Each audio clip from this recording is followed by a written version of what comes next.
Hey guys, what's up? Welcome back here to today's edition of Intuitive Angling, and hope you guys are having a good day out there today, and much appreciated you guys spending some time with me to check the video out. Guys, today we're going to be talking about balsa crankbaits, when you want to use them, under what conditions they work the best in. I love these things, man. I've caught so many big fish on balsa crankbaits over the years and still do that. Under the right scenario, there's not another bait that can outproduce it. So we're going to give you guys a good little tutorial in today's video on that. Also, guys, I just wanted to invite everyone before we get started out there. If you haven't, one of the great ways to support Intuitive Angling is to become a channel member. You also get stuff back with that. Channel members get extra videos every week that are not seen by the public. And I usually put some of my really highly secretive tips in the member videos, and also some access to my personal email address with some memberships for your fishing question. And if you want to become a member, just go to my main YouTube homepage. You'll see a little button that says join. Just push that join button for information. So much appreciated with that. Okay, guys, I have been fishing balsa crankbaits forever. Ever since I started fishing back in the late 70s, these things have been fish catchers forever. And they were sort of the predecessor as far as the crankbaits to the modern day versions that we've seen now. But under the right scenario, guys, balsa cannot be out. You can't catch more fish on any other type of crankbait than a balsa under the right conditions. Now, a couple characteristics about balsa, then I'm going to talk about the specific baits themselves. But the main thing that you're going to notice about a balsa crankbait or a wood crankbait is it floats a lot faster to the surface. A lot faster. So that's the main thing about it. It's the buoyancy behind this is the thing that sets it apart from any other lure. And also on top of that, balsa crankbaits, they tend to they displace a lot of water and they vibrate hard. So they create a lot of water displacement and vibration in the water, even though they're silent.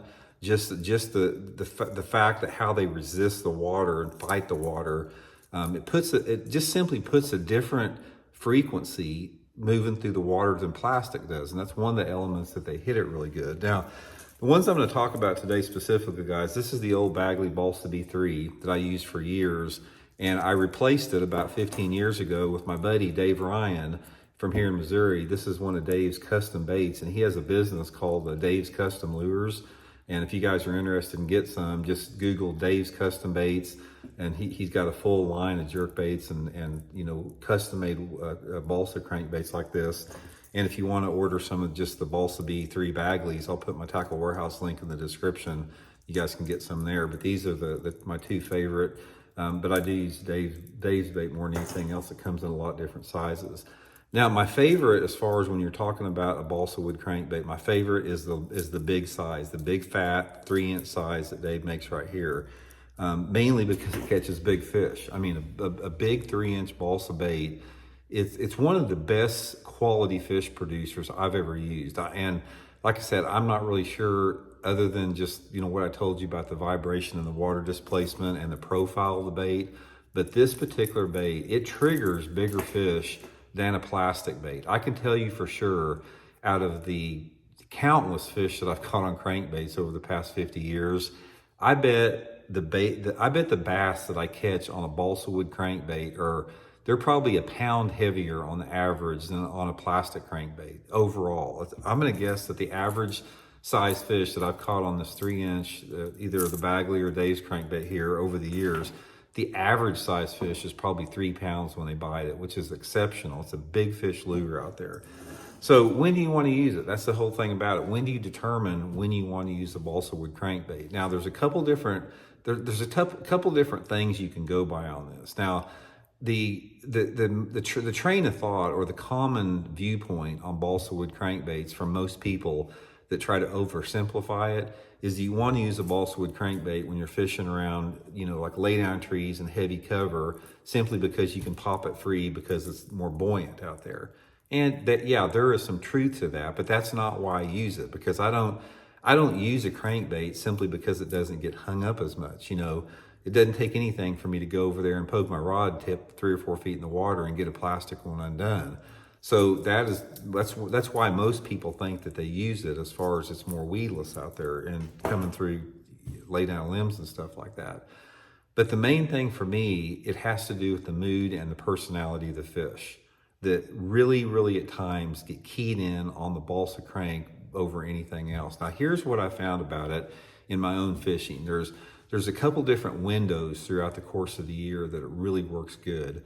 The first window is in the early pre-spawn, early to mid pre-spawn, which is usually like May, during the month of May, like from the time the fish get done spawning to maybe 3 or 4 weeks after that. That's one window. The second window that I catch a lot of fish on it is late summer and early fall. And a lot of times in late summer and early fall, I will downsize to a little bit smaller size, but I do use the big one in the post spawn there, the early post spawn. And then again, there's another bite in it in late fall. So those are the 3 windows during the course of the year that I do use that. Next one is the conditions that this bait works best in. A balsa wood crankbait will by far work better in stained water conditions. I don't use a balsa wood crankbait in clean water whatsoever. I'm gonna guess the clearest water that I prefer a balsa wood crankbait in is going to be maybe 2 foot. I prefer the water visibility to be anywhere between 6 inches to 1.5 feet is ideal. There's something about the way that a balsa wood vibrates in the water and displaces water and floats and all that type of stuff that it works best in dirty water. By far, you're gonna catch a lot more fish in it. And another thing about it is since it is a, since it is a wood crankbait, pretty much the finishes on a balsa wood crankbait are gonna be relegated to a flat finish or maybe some type of it. They do put chrome on them sometimes, like foil finishes, but for the most part, they're a flat finish like this, just a painted flat finish since they're not translucent. So therefore, when you're dealing with the color options on balsa, you're more limited, which makes it better in dirty, low light conditions. So ideally for a balsa wood crankbait, if you gave me the perfect situation, you're gonna say, Randy, okay, give me the perfect scenario to catch a fish on balsa over anything else, I would tell you to have probably 12 to 15 inches of water visibility, shallow wood or rock cover is gonna be good, and then some type of a sky condition that's at least 75% cloud cover, preferably cloudy. I like those cloudy days with the dirty water out there, not muddy, but just dirty stained water. And again, the water temperatures from the time that I'm fishing them are usually gonna be anywhere between, say 65 to 85 degrees. It's, you're gonna be in that 65 to 70 degree water temperature range in May. And then in the late fall, like in October, you're gonna be in that same water temperature range. And then it's gonna be warmer in the late summer. But those are the scenarios that it works best in. Now, another thing about a balsa crankbait, and this is one of the things my buddy Dave taught me, because Dave Ryan is probably the foremost expert on fishing balsa crankbaits in the country, is you got to use a fast retrieve. Every time that I've seen Dave fish it, and I've done well on it, you're throwing that balsa wood crankbait out there and you're burning it, stop and go burning it. You're really wanting this thing just to sort of just go crazy erratic through the water like that. And another good thing about a balsa wood, especially like Dave's, it tends to like swing through the water like that. It's sort of like you're going through the water and it's swinging like this, and you'll hit a piece of cover and it deflects off of it. The deflection of a balsa wood crankbait is what a lot of people like, even over getting hung up, because when you have a wide swinging bait like that and it hits an object like a rock or a piece of wood or something like that, it tends to deflect more than a plastic one will. That's just sort of the nature of it. But a lot of times you just have to experiment sometimes as far as see what the fish prefer. I mean, I've seen times when the scenario that I talked about, you can still catch them really good on a plastic, but man, I tell you guys what, if I can get them to hit a balsa crankbait, I'm fishing a balsa crankbait simply because of the quality fishes it catches. Main thing about it, it's like I guess the only limitations you have with it are your color options and the fact that, like I said, it works under a more specific set of situations than some other type of crankbaits will under those same set of scenarios. But anyway, guys, just wanted to run that past you. Don't pass them up, man. If you guys are not fishing balsa, you need to get some. Also, I usually fish them on 15 to 25 pound test fluorocarbon line. I know Dave likes monofilament for his, but I like to use it on heavy line, fishing shallow, power fishing. It's power fishing at its best, man.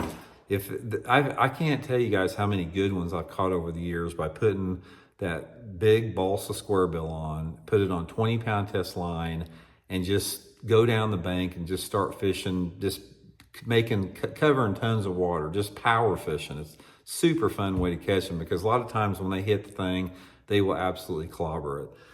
But anyway, guys, I'll put Tackle Warehouse in the link. Also, if you want to get some of Dave's custom lures, just Google it. I think you guys will really like using them once you get familiar with them. So we'll talk later. See you.